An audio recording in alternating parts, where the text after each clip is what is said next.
இந்த வீடியோவில் நம்ம பார்க்க போகிறது CT110X ஓட செயின் கிட் தான். இந்த செயின் கிட் நம்ம பஜாஜ் ஜென்யூன் பார்ட்ஸில் என்ன காம்போனன்ட்ஸ் இன்க்ளூட் பண்ணியிருக்காங்க அண்ட் என்ன குவாலிட்டியில் கொடுத்துருக்காங்க அப்படிங்கிறத ஃபுல்லாக நம்ம பார்க்க போகிறோம். இது அன்பாக்ஸ் பண்ணுறதுக்கு முன்னாடி இந்த பாக்ஸுக்கு வெளியே கண்டென்ட்ஸ் கொடுத்துருவாங்க. இதோட ஸ்பெசிஃபிகேஷன்ஸுமே நமக்கு வெளியே ஒரு பேப்பரில் ஸ்டிக் பண்ணி வச்சுருப்பாங்க. ஸோ இதுதான் இந்த பாக்ஸுக்கு வெளியே இருக்கும். இதை நம்ம அன்பாக்ஸ் பண்ணோம்னா உள்ளக்க நமக்கு ஒரு ரியர் வீல் ஸ்ப்ராக்கெட், ஒரு கியர் பாக்ஸ் ஸ்ப்ராக்கெட் அண்ட் ஒரு செயின். இந்த செயின் நமக்கு லூப்ரிகேஷன் அப்ளை பண்ணி கொடுத்துருப்பாங்க.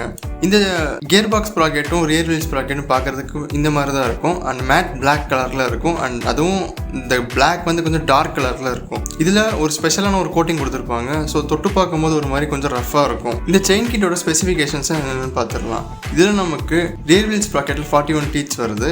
அதே மாதிரி கியர் பாக்ஸ் ஸ்ப்ராக்கெட்டுக்கு 14 டீத்ஸ் வருது. செயின் நமக்கு 112 லிங்க்ஸில் வருது. அண்ட் இந்த செயின் கிட்ட நமக்கு கியர் பாக்ஸ் இந்த செயின் கிட்டில் ரியர் வீல் ஸ்ப்ராக்கெட்டுக்கு 4 ஹோல்ஸ் இருக்குது. இப்போ நாம் இந்த டீத்தோட மெஷர்மெண்ட்ஸை மெஷர் பண்ணிடலாம்.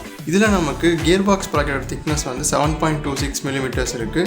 ரியர் வீல் ஸ்ப்ராக்கெட்டோட திக்னஸ் வந்து 7.86 mm இருக்குது.